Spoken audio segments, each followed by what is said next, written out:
Today we are gathered here to give tribute to a loss. For those who have not yet watched this episode, please do. Massive spoilers. Enjoy!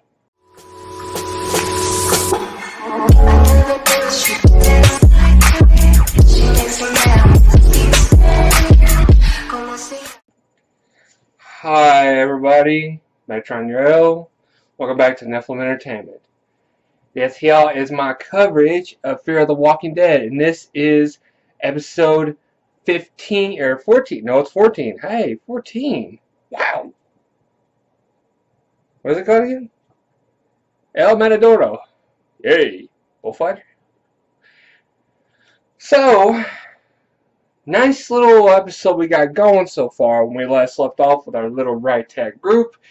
Yeah, a horde led by Troy ransacked the ranch. Many fell, many died. And the ones to make it out of it, we think, are Alicia, Maddie, Strand, Crazy Dog, Walker, Nick, and Troy, ironically. And Alicia. Don't forget Alicia. Alicia decided to go off on her own. Yeah. So when we last left the group, they were going to go back to the dam after stopping at the little Grand Central Station trade hub kind of place. And they're going to meet up with Daniel. Rainy night, daughter and father. Oh. But Ofelia falls. I'm thinking it's exhaustion. Straight up. She fell. Oop. Our girl's wore out. What's going on? Everything okay? We take a look at her. Ah, crap. She got bit. Yeah. And it wasn't in a place where they could easily amputate it or anything like that, or even try to save her. Yeah, she got bit where, there's absolutely no saving her. So, yeah. Ofelia got bit, so that we got a nice little timer going off for her. So, yeah, I don't like it that they killed off Ofelia right off. I just think her character was finally starting to blossom. We were starting to see more about her. The only thing that I really didn't like at this point was the fact, that she had sort of a bittersweet relationship with Maddie, even though Maddie is the queen of deception and manipulation. There we go. She's the queen of manipulation, but I really felt like her and Ofelia should not have had such a rift between them. I mean, after all, they went from Los Angeles all the way down to Mexico and back again. Yeah, this group actually survived a major part of the apocalypse together, infected everywhere, and this group really pulled together. I just didn't like the fact that Ofelia and Maddie had such a wedge between them. But yeah, can't, no sense crying over spilled milk. Yeah, meanwhile, Alicia, she's already starting to make threats to people. Come out or I will shoot you. Oh, wait, it's my brother. Yeah, try not to kill your brother, like your first couple hours out on your own. Yeah, that's just, I guess that's sort of the new trend, is the kids are, wanting to go off and try to survive the apocalypse on their own. Look, I'm not a survival expert, but I'm guessing there's safety in numbers, as Nick likes to point out to Alicia. Yeah, there is safety in numbers. I am not going to leave people. I mean, yeah, there was a big crisis at the ranch. Yeah, you were surrounded by people and you almost died. But given the circumstances, it was obvious. But let's not forget the main problem here. Troy unleashed a herd. What else could you have done? Why die alone when you could die around others? At least you had company if you died during a zombie apocalypse.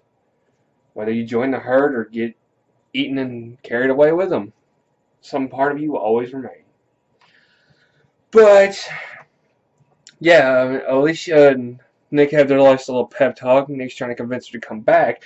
Meanwhile, Maddie and Strand are at odds with each other because Maddie's wanting to give, Ofelia a nice little bit of comfort right before she dies. So when Daniel and her meet up for the final goodbyes, it'll be, some form of comfort.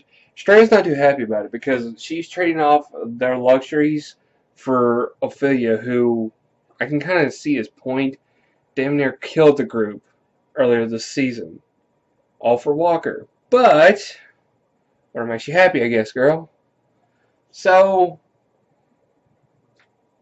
yeah, Maddie and Strand at odds with each other, which that is heartbreaking considering they've been such a strong bond here lately. Especially since, Maddie doesn't really have anybody else to rely on, and Strand's just Strand. I mean, I love the boy to death, but man, he just does not make allies or keeps allies for very long.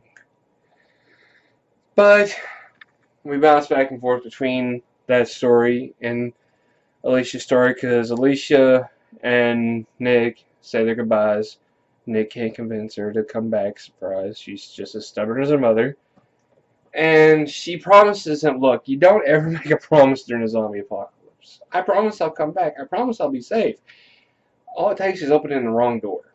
Or letting your guard down for 1 second. And it's done. I mean, look at Ofelia.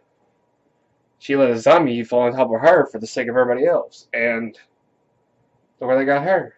But yeah, you never make promises during a zombie apocalypse. So, Ofelia does make her last wish.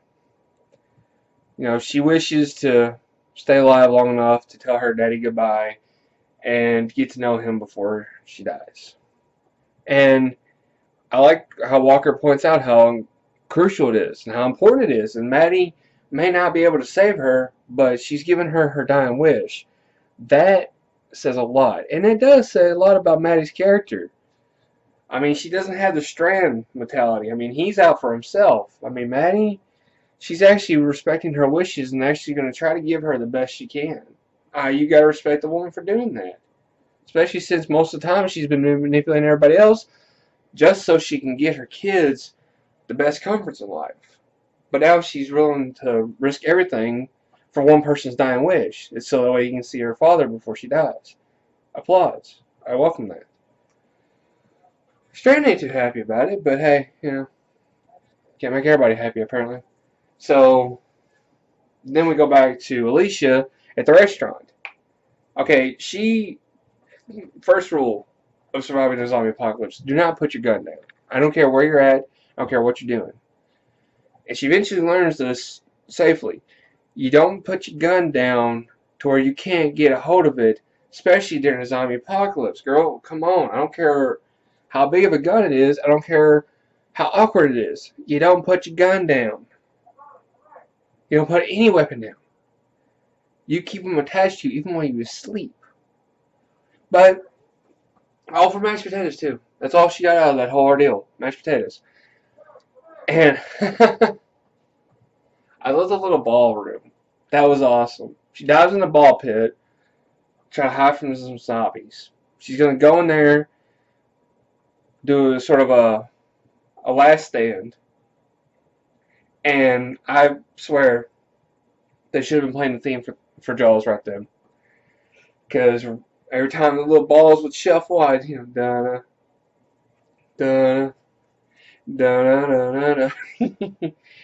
Little bitty princess jumps out of the ball pit. Okay, who saw that coming? The only thing I can guess is the little girl got bit, got attacked. She freaks out. She goes to one place that she thinks she's safe. The local fast food place where she probably played in the ballroom with mommy and daddy watching.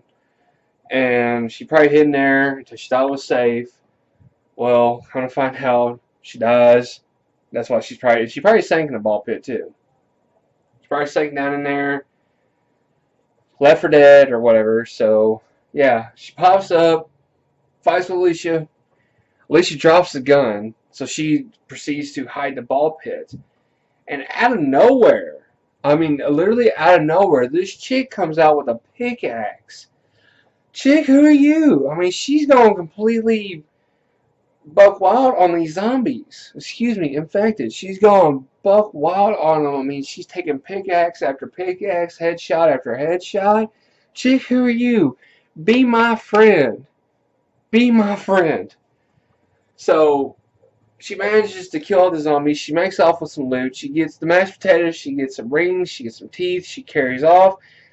Wait a minute, she got Alicia's mashed potatoes. We can't have that. So Alicia goes after her. That's always a good thing. Go after the chick who just wiped out almost a semi-horde. by herself with nothing but a pickaxe and jumping off furniture, and you're going to go after her. You can't even find your gun. What are you going to do? So, with that said, let me go back to the trade fair, and we find out Maddie is not as strong as she's been letting on. She breaks down in Nick's arms, tells him that if it wasn't for him, she don't know what she would have done. And you know, it's kind of funny because I have a feeling I think she has told Alicia the same thing at the same point. Now, I'm not a parent, but I'm pretty sure every parent at some point relies on their kids to help them make it through their day. I can see the toll after a while it would have on her, especially with all the little mind games she's playing, to finally be able to break down and say, look, without y'all, I'd be nothing. Well, that hits Nick pretty close to home. And what does Nick do? While Ofelia is laying over there recovering, she is set to keep an eye on her. Well, one of the comforts that she has to make things easier for her as she fades away is pain medicine. Oh, Nicky Boy spots it. Oh, Nicky Boy protects. He's going back to his old ways. Maybe it's only temporarily, but he pops a pill. Okay, I guess we all need a little coping mechanism. Everybody else is, drinking their shots of whiskey and tequila, and he's got to pop a pill. So he goes back to his own little old habits. Well, Alicia catches up with the old girl. We find out her name is Diana, and Alicia makes a friend. Well, not really a friend, but they need to be friends if they're going to survive the zombie apocalypse. Meanwhile, Strand is making a deal with Proctor John. Who is Proctor John? I know he's this big head honcho here, but who is he? We don't know much about him. We'll find out more about him later on in the episode. But Ofelia finally meets her end. Sad day. And she dies right before Daniel shows up. Now, I have to applaud the chick that plays Ofelia. I mean, for her to play such a very emotional role, she nailed it. I'm sorry, but even I was tearing up at this point. And all she wanted to do was get to know the man that was her father even more. Apparently he's led on this false life, and now she wants to know the real him. Not just this cover, not just this pseudo daddy relationship, but she wants to actually know the real man. And I have to say, I would like to get to know him better too. But he arrives to watch his or not really watch her, but to find his daughter dead. Literally seconds before he pulls up. That is heartbreaking. And poor Daniel, which he even admits, it's the cost. It's the cost of what he did. He lost his wife, and now he lost his daughter. Basically in the same fashion.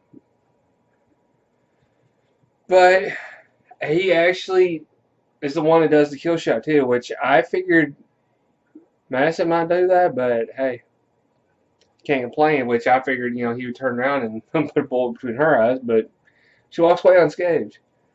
But we finally get to see Nick and Troy bond a little bit, and they high. Nick convinces Troy to get high with him and go on this nice little adventure. Now, early on in the episode, Troy was asking Nick about his past. Nick didn't want to talk about it. Well, finally, Troy's getting a little bit of a taste of Nicky Boy's past. And I have to say, I don't know if Troy can handle it. I mean, because he goes up to the bartender and asks him for some stuff. Guy pulls out literally a lunch tray full of pretty much, I'm guessing, every drug currently known to man. I was like, here you go. Here's a buffet. Take your pick. No, we want the full package. We want the platinum deal. Alright. Pulls out a mason jar. Mason jar. With adrenal glands. Where those come from? Don't worry about it. Okay. And Nick he just, Troy does it too, because apparently he doesn't want to be a pansy, you know, because peer pressure apparently still exists in the zombie apocalypse. Which, by the way, Troy has led a pampered life his whole entire life. He has never done drugs. He occasionally drinks, but never done drugs. He is getting the fullest extent of Nick's past.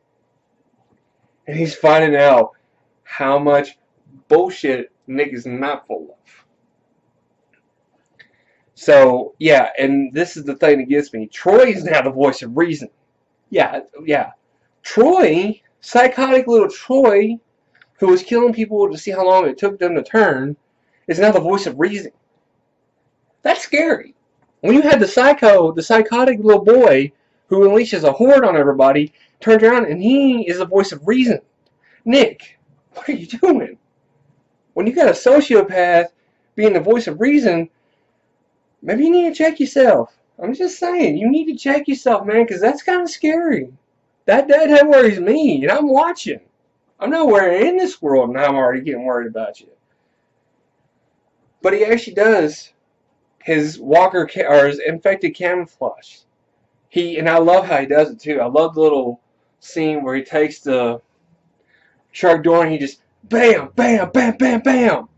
That right there. We saw it from the eyes of them being high. I wish they would have had someone who was sober watching this to see what it would have looked like. Because I'm pretty sure it would have been like, what the hell are you doing? And he took the blood, just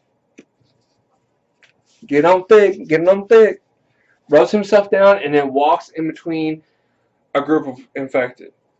Of course, they pay him no attention. But Troy's freaking out at this point.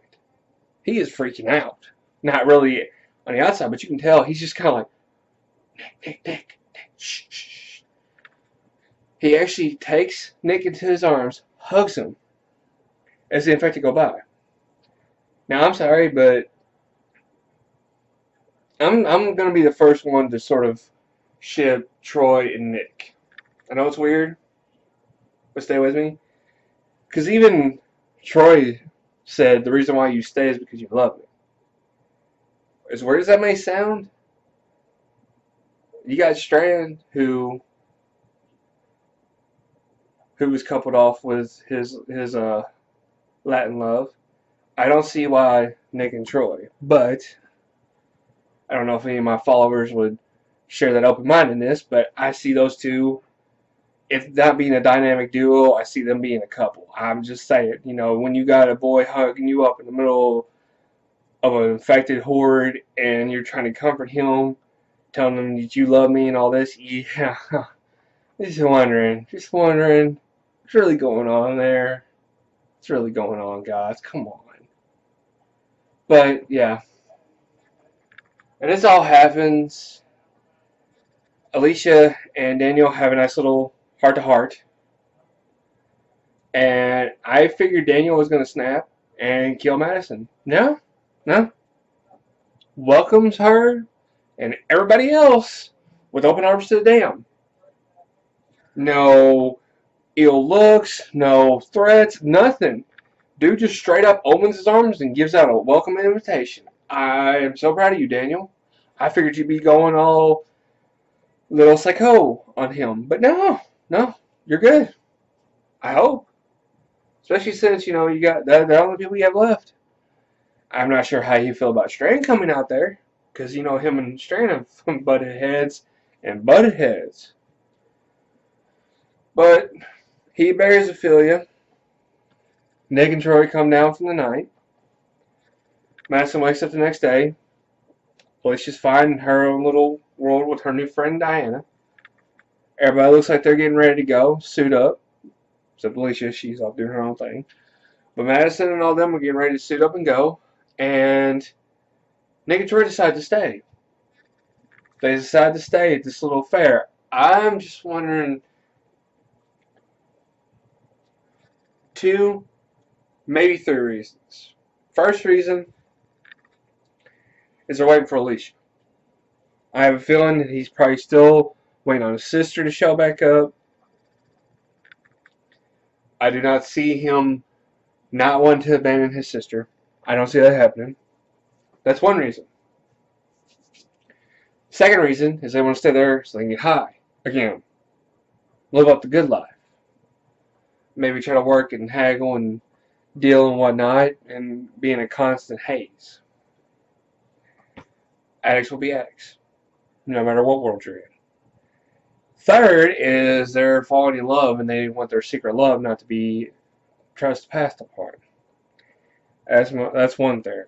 Alright. Up next, for the Fear of the Walking Dead, next week's episode is a 2-hour premiere, or 2-hour season finale, not premiere, season finale.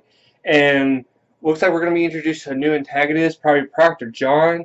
I'm not sure entirely if this guy's going to be uber bad, uber good, in the middle, somewhere in between. I don't know. But due to the captions, Madison's in danger. Somehow, some way, she's in danger. And they're now talking about fighting off a siege. And we show clips of Diana fighting off regular humans, and they're getting ready to launch a big attack. I don't know what's going on. My theory is that somebody somewhere is launching an attack from somewhere, and the group is actually trying to survive the siege. What happens to Madison is unclear. Don't know if Alicia and Nick and Troy are going to be involved.